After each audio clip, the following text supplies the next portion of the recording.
Assalamualaikum warahmatullahi wabarakatuh. Saya Fakih Abdul Qadir, founder Mubadalah. Hari ini kita kedatangan tamu Samia Kotel, seorang muslimah dari Prancis, keturunan Tunisia, mahasiswa sejarah untuk Sekolah Pascarsarjana Universitas INS Lyon, Prancis.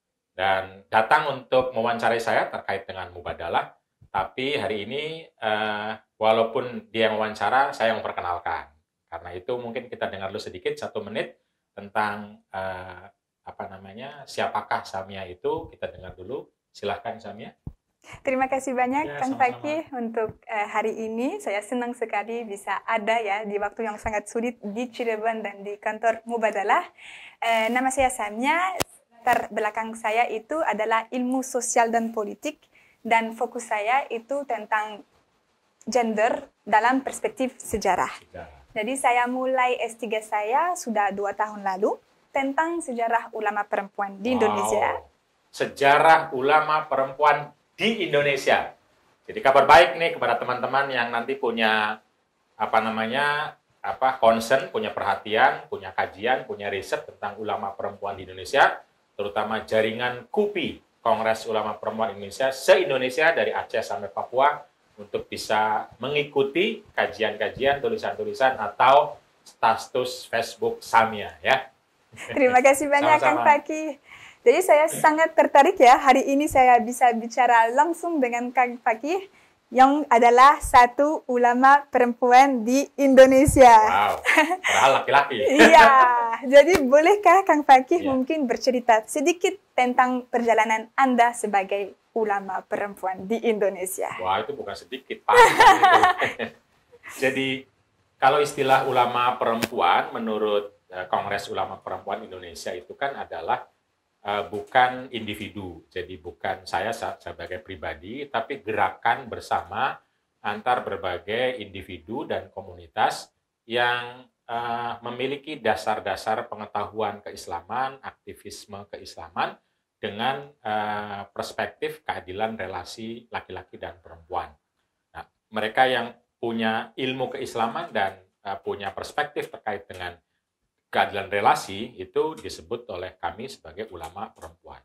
Jadi ulama perempuan itu ada secara jenis kelamin, boleh laki-laki, boleh perempuan, tapi mereka memiliki dasar-dasar atau pondasi-pondasi studi keislaman, baik dari pesantren, perguruan tinggi, atau dari organisasi-organisasi keislaman di Indonesia yang memiliki perhatian, perjuangan, pergerakan, serta perspektif keadilan relasi laki-laki dan perempuan. Nah, kalau pertanyaannya perjalanan, ya tentu panjang ya. Di Indonesia itu kalau tidak salah, saya sudah hampir 20 tahun masuk atau ikut terlibat dalam kerja-kerja, dulu istilahnya pemberdayaan perempuan, di kalangan pesantren, di kalangan masyarakat muslim, atau di kalangan perguruan tinggi akademisi Islam di Indonesia. Jadi ketika saya pulang dari Malaysia pada akhir tahun 2000, sesungguhnya pernah pulang juga pada akhir bulan 89 di akhir, tetapi tahun 2000 itu masih pulang pergi Malaysia Indonesia, dan fixnya adalah ketika bulan November sudah menetap di Cirebon. Tapi sejak Februari ya saya udah banyak mengikuti dan masuk di Indonesia untuk terlibat dalam kerja-kerja diskursus dan kerja-kerja aktivisme atau kerja-kerja sosial konkret di masyarakat bersama Rahima di Jakarta, lalu kemudian Forum Kajian Kitab Kuning yang dipimpin oleh Ibu Nyai Sinta Nuria. Kalau Rahima saat itu dipimpin oleh Mbak Cici Farha, tapi didirikan oleh sekelompok individu dari kalangan pesantren dan aktivis. Kalau pesantrennya misalnya Kiai Husain Muhammad, lalu Kiai Haji Muhyiddin Abdul Somad, lalu kemudian Ibu Nyai Zubaidah dari Tasikmalaya, dan banyak sekali termasuk Ibu Sinta Nuria. Tetapi pemimpin eksekutifnya saat itu adalah Mbak Cici Farha. Saya juga terlibat di kerja-kerja Puan Amal Hayati. Puan Amal Hayati itu adalah sebuah lembaga saat itu yang berbasis di pesantren untuk mengadvokasi dan mendampingi para perempuan yang korban kekerasan. Itu itu di berbagai pesantren didirikan, lalu kemudian kita melakukan kerja-kerja litigasi, advokasi, pendampingan, konseling, psikologi, dan lain sebagainya. Di samping itu pada tahun yang sama saya juga mendirikan bersama Kiai Hussein, bersama Kang Afandi, bersama Kang Marzuki Wahid, mendirikan Fahmina Institute. Jadi sejak saat itulah saya memulai kerja-kerja yang kemudian pada tahun 2017 sebagai dianggap kerja-kerja keulamaan perempuan. Jadi kita masuk pada pesantren, pada perguruan tinggi tentang bagaimana memahami kehidupan relasi antara laki-laki dan perempuan itu sebagai relasi antar manusia, sebagai relasi antar hamba Allah, antar khalifah yang seharusnya relasinya adalah kerjasama, bukan yang satu merasa lebih hebat, lebih penting dari yang lain. Jadi ada kerja-kerja diskursus seperti di forum kajian Kitab Kuning, kita mengkaji kitab Qudulujen, dan di Rahima juga ada kerja-kerja pendidikan untuk melatih berbagai pihak, terutama dari kalangan pesantren dan perguruan tinggi Islam, dan ada kerja-kerja aktivisme, terutama untuk para perempuan korban kekerasan dan anak, bagaimana memperoleh keadilan, bagaimana memperoleh pendampingan hukum, juga konseling, walaupun tidak secara langsung saya melakukan, tetapi saya sering mengikuti bagaimana proses teman-teman pendamping itu melakukan kerja-kerja itu ketika mengalami kendala di masyarakat. Jadi itu secara umum ya, kalau diceritakan semua ya, saya sampai saat ini adalah juga dosen, guru, pendidik, Wah, luar juga biasa. berceramah sedikit-sedikit ke komunitas, menulis baik buku maupun artikel atau tulisan-tulisan populer, dan juga mengubah lagu sejak tahun 2003 tentang lagu kesetaraan atau keadilan gender, dan juga tentu saja terlibat dalam kerja-kerja advokasi kebijakan walaupun tidak secara langsung ya. Karena saya secara pribadi dan teman-teman sebenarnya lebih percaya bahwa perubahan itu lebih kuat jika basisnya adalah kultural. Karena kalau basisnya adalah undang-undang, itu hanya rame di tingkat nasional, tetapi belum bisa dipahami dan diterima secara baik di tingkat kultural. Jadi kami di Rahima, di Fahmina, di FK3, terutama lalu kemudian menjadi Kongres Ulama Perempuan Indonesia, itu melakukan kerja-kerja kultural, misalnya adalah pendidikan. Jadi Rahima itu misalnya memiliki PUP, pendidikan ulama perempuan atau pengkaderan ulama perempuan.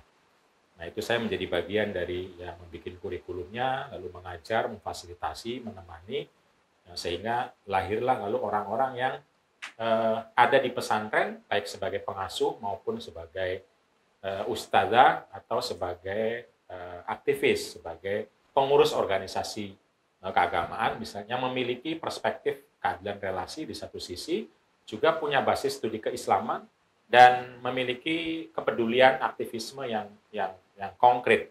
Hal yang sama juga di Fahmina, kita punya daurah istilahnya, atau pelatihan tentang kader ulama pesantren, yang itu menyasar betul-betul orang yang sudah duduk di pesantren, tetapi mereka masih haus tentang keilmuan, haus tentang pengetahuan, ingin mengetahui ilmu-ilmu yang berkembang, concern pada perubahan-perubahan sosial misalnya. Itu kita pertemukan, kita kumpulkan, kita diskusi, dan kita mendalami berbagai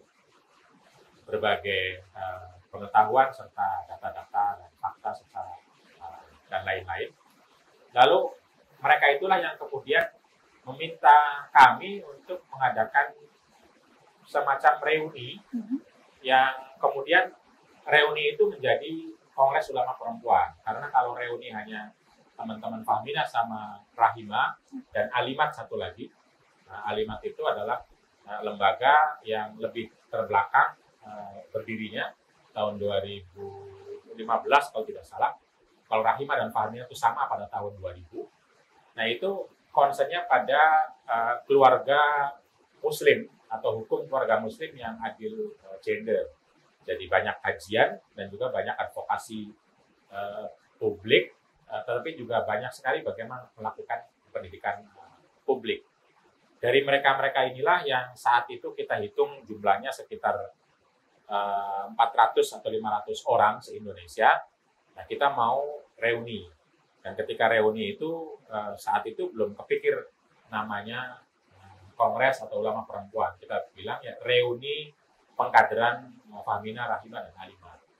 Tetapi kemudian kita sounding atau kita bertemu dengan berbagai pihak dari berbagai organisasi, baik NU, Muhammadiyah, Persis, dan lain-lain.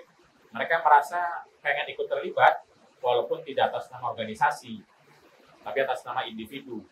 Lalu kemudian jadilah menjadi Kongres Ulama Perempuan Indonesia, agar bisa merepresentasikan siapapun yang memiliki perspektif dan keilmuan serta concern pada isu relasi laki-laki dan perempuan untuk bisa hadir.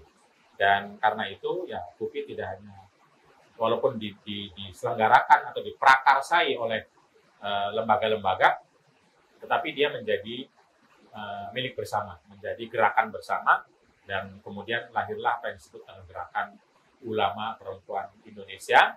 Walaupun secara individu kebanyakan dari kita itu tidak ada yang berani mengatakan saya ulama. Namun lalu kami berbicara bahwa keulamaan itu sifatnya adalah kolektif.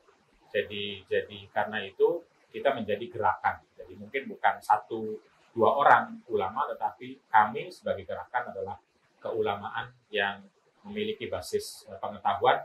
Tentu saja dalam Islam itu ulama berangkat dari keimanan dan makhofatullah atau takut dan takwa kepada Allah yang wujud dalam kerja-kerja kemanusiaan. Ketakwaan yang mewujud dalam kerja-kerja melindungi orang-orang yang lemah, melindungi orang-orang yang menjadi korban kekerasan, dan lain sebagainya. Itulah kira-kira perjalanan singkat selama 20 tahun tentu saja ya, dan banyak lagi nuansa-nuansanya mungkin tertinggal dari apa yang saya ceritakan. Wah, luar biasa perjalanan ini, Masya Allah. Dan apa di dalam hidup Kang Fakih membuat Kang Fakih berani dan ingin mengambil peran dalam usaha yang cukup menguras tenaga dan waktu ya, apalagi dalam penafsiran ulang dari ayat-ayat Al-Quran, dan setelah itu mubadalah. Ya. Sebagai laki-laki. Kalau jawaban jujur, saya tidak tahu. Tidak tahu artinya saya harus merefleksikan lagi apa yang menyebabkan itu semua. Tetapi kalau dari pembicaraan berbagai pihak, saya sering mengatakan saya belajar logika hukum Islam di pesantren Al-Zawinangun selama 6 tahun, lalu ke Syria, lalu ke Malaysia. Kita sudah dikenalkan tentang bagaimana bahwa Islam itu memiliki visi, Islam itu memiliki misi. Dan misi itu ada dalam logika-logika hukum Islam, terutama maqasidus syariah dan lain sebagainya. Saya kira itu yang paling mungkin bisa dikatakan sebagai dorongan. Karena kalau bicaranya misalnya kekerasan, ya saya tidak mengalami dan saya bukan perempuan. Saya tidak mengalami turning point terkait dengan kekerasan gender karena saya tidak mengalaminya. Tetapi saya berkali-kali berteman sama perempuan yang dia mengalami, lalu curhat, lalu bicara, lalu saya timbul simpati pada saat itu sejak di pesantren ketika teman dekat saya itu masih sekolah, sudah dinikahkan, dan dia menangis, tapi saya tidak tahu harus berbuat apa. Karena menurut saya juga pada saat itu memang boleh di dalam fikih Islam, tetapi hati saya mengatakan harusnya tidak. Hanya tidak tahu bagaimana cara menjawab, saat itu tidak tahu, sekitar tahun 80-an. Saya tidak paham. Nah, momen seperti itu berkali-kali saya temui. Nah, tetapi saya tidak punya alat untuk saat itu untuk berbicara atau untuk berjuang, untuk bergerak. Nah, alat yang paling mungkin adalah ketika dikaitkan dengan logika keislaman, tentang maqasidus syariah, tentang pentingnya membela atau hukum itu untuk keadilan, untuk kesejahteraan, untuk kebaikan, dan lain sebagainya. Nah, karena itu orang seperti Mbak Bat misalnya menganggap orang seperti saya itu adalah bentuk keterbanggilan iman, bentuk keterbanggilan logika hukum Islam. Nah, karena itu yang paling mungkin, dan bisa jadi juga untuk teman-teman perempuan yang dia tidak mengalami kekerasan mungkin seperti itu. Jadi ini mungkin jawaban yang kurang dalam bisa jadi, karena masih perlu direfleksikan lagi. Karena saya secara pribadi juga mungkin belajarnya sama aja dengan yang lain. Nah, tetapi sejak saya di Syria misalnya, saya sudah membawa tuh semua pertanyaan yang saya temukan di pesantren Al-Zaitun Namun pada guru-guru saya di sana, yang saat itu guru saya juga tidak bisa menjawab. Ketika saya bilang bahwa di Indonesia itu banyak orang yang hafal Quran tapi tidak pakai jilbab, dan dia soleha, dia baik, dan lain-lain, dia bilang masa gitu ada. Dan termasuk juga ketika perempuan yang bertanggung jawab menjadi kepala rumah tangga, itu sudah saya tanyakan, tetapi saya juga sama tidak ketemu formula jawabannya pada saat itu, karena yang mainstream dari hukum Islam atau fikih itu lebih banyak adalah merespon tradisi masa lalu dibanding masa sekarang. Tetapi begitu saya ikut gerakan ini, baru terlihat tuh bagaimana pengalaman perempuan itu bisa dikaitkan dengan logika hukum Islam, dengan maqasid syariah, sehingga lahirlah perspektif-perspektif yang kemudian saya sebut sebagai mubadalah, atau disebut oleh Mbak Nur sebagai keadilan hakiki. Jadi kalau pertanyaannya kenapa, jawaban jujur saya sesungguhnya takdir. Saya terus terang aja nih. Takdir itu artinya begini. Saya belajar sama dengan si A, teman saya. Kenapa saya jadi begini, dia tidak? Gitu. Saya masuk ke rahimah dengan orang yang sama. Saya bisa bikin mubadalah, dia tidak. Padahal sama-sama dari Timur Tengah. Misalnya ya, sama-sama belajar ikut gerakan ini, ikut di FK3. Karena FK3 itu anggotanya banyak. Nah, takdir itu artinya karena saya belum ketemu jawabannya. Tetapi tentu saja orang yang ahli, saya nggak tahu Samia akan meneruskan pertanyaan atau tidak. Orang yang ahli mungkin perlu mencarinya dengan pertanyaan-pertanyaan, sehingga bisa ketemu kira-kira di mana turning poinnya. Karena saya juga pernah ditanya oleh Mbak Nina sejak saya hidup masa kecil itu seperti apa gitu.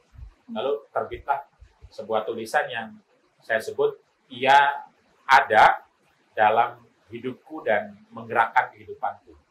Ia itu artinya adalah tadi perspektif tadi. Jadi saya merasa perspektif itu sudah ada sejak dulu di saya ketika melihat laki-laki misalnya disisihkan dari permainan permainan laki-laki karena dia punya tubuh yang lemah dan lain sebagainya. Dan saya merasa simpati lalu berteman, cuma tidak tahu ilmunya itu apa, nggak paham. Nah itu yang sepertinya menggerakkan saya, lalu kemudian saya ketemu komunitas yang sekarang disebut sebagai komunitas Kongres Ulama Perempuan Indonesia. Wah, luar biasa. Jadi dari pertemanan, terus Kang Fakih merasa empatis ke isu-isu. Setelah itu ada pertanyaan, terus coba menjawab dengan itu.